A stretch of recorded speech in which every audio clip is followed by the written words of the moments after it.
Hi guys! Today we're doing the Cheshire Cat with fake tattoos and piercings. Start out by priming your eyes so we can have some super intense eyeshadow. Then realise you haven't done your brows yet and go back and fill those in. I'm using a detail brush to do my brows and I'm just doing short, quick strokes to try and make it look like there's more hairs there than there actually is because my brows are a little thin. For this look, I'm changing the shape of my brows a bit. I want that pointy bit on the top of my brow to be kind of more pointy and sharp. I don't want my brows to look too drawn on, so I'm sticking really close to the natural shape of it, and just when I get to that point, I'm just going a bit darker and just making that tip of it really sharp. Now that we got some brows, back to the eyes. Starting out with the hottest pink that you can find. Add that to your crease and bring it up towards your brow and out into your cat eye shape. I'm going for a super dramatic, intense eye, so I'm not blending it out too much at the edges. I'm just blending it enough so that there's not a really harsh line around the colour. If you don't want it to be this intense, then feel free to blend it more and maybe add a transition colour. Bring that pink down onto your waterline and blend it and connect it up to the outer wing that you've got going on so it all looks like one big cat eye shape. Add some purple to your crease and blend it out. Stick quite close to your crease. You don't want to go too high up towards your brow bone. You want that to be mostly pink. But bring the purple out into that cat eye shape because it will help your eyes look like they're turning up in the outer corners. Then pack that purple onto your lid and bring it onto your waterline, but keep super tight to your waterline. You don't want this to go out nearly as far as the pink does. Then it's time for the dreaded liner. For the inner corner, I'm starting at my top lash line and drawing a line going downwards, and I'm just following the natural shape of my eye as if that lash line was continuing downwards. Then using that line as a base, draw another line to connect it up to your waterline and fill in that little triangle it makes. For the outer wing, it's pretty much the same process, except you're going to start with your lower lash line and follow the natural curve of that line instead. Try and keep this wing in the pink area because it's going to look a bit strange if you have a pink wing and a black wing that don't match up. Then using that line as a base, draw another line coming off it to meet up with your lash line. As you get towards your lash line, you want to kind of curve the line so that it naturally follows your lash line. Then fill in that wing, and for that blank patch on your eye with no liner on it, just do a thin line along your lash line so that the two wings meet up with each other. Add some lashes and you're done. Map out your mouth with some eyeshadow and a detail brush, and to make it more cat-like, I'm bringing it up in the center to meet my nose. For this look, the teeth are going to come onto the opposite lip. So we want the top teeth to stay on the top lip and the bottom teeth to stay on the bottom lip. If you try and cross them over onto the opposite lip, then where your lips meet is going to be really, really visible and obvious, and we want to try and hide our mouth inside this other mouth. So when you're mapping it out, make sure you leave enough space on the top and the bottom so that you can get teeth the size that you want them. For the outer corners of the mouth, you want to try and position these so they sit just below your cheekbones because this is going to make the mouth look much more sunken in. Once you're happy with the shape of the mouth, it's time to add the teeth, and you could either map them all out with the eyeshadow and the detail brush and then go over them with face paint, or you can just go straight in with the face paint, whatever you prefer. For each fang, I'm drawing an upside down raindrop and making the tip of it curve inward slightly to give it a more kind of curved feel.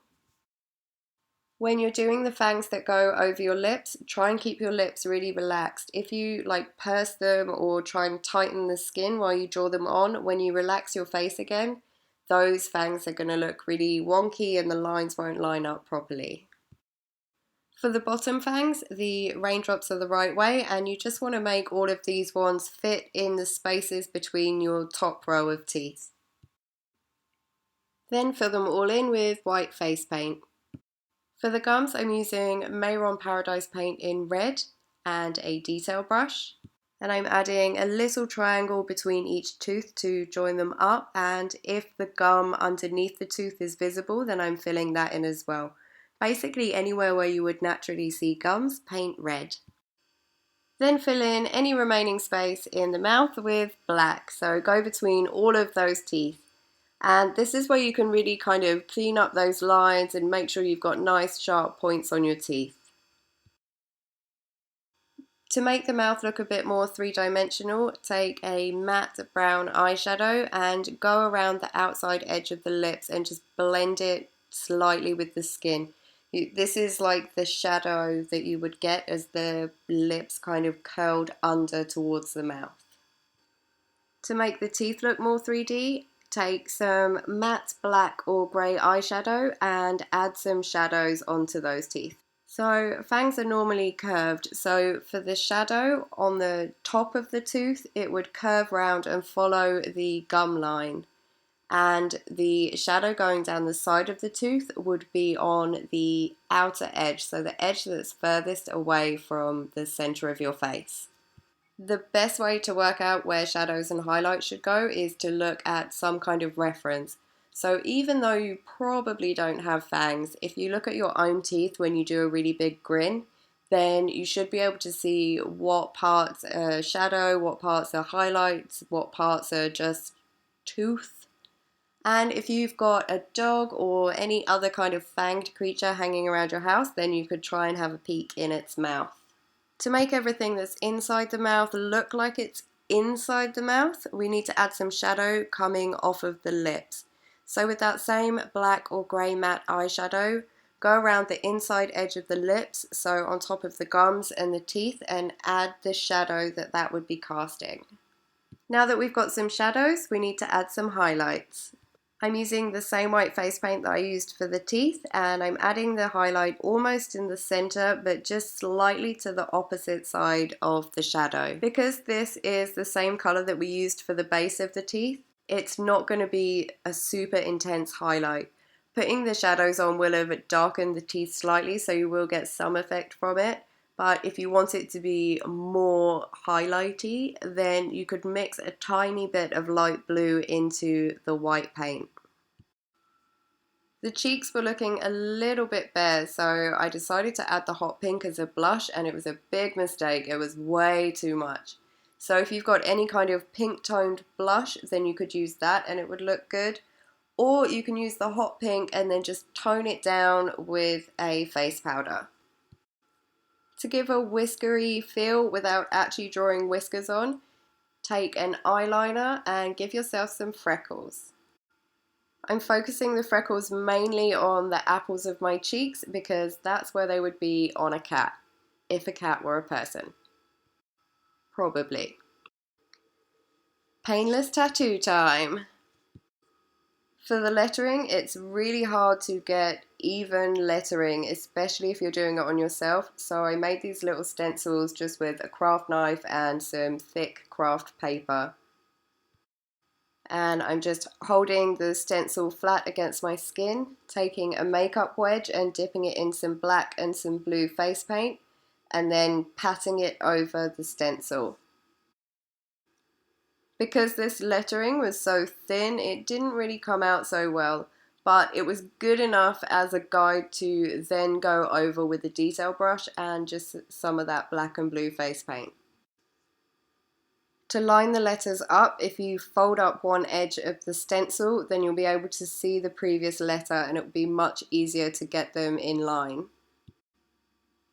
If you don't get them in line though, don't worry, you can just wipe it off with a wet piece of tissue or cotton ball or something, wait for that patch of skin to completely dry and then try again. Repeat that process for all your letters. Wait for the face paint to completely dry.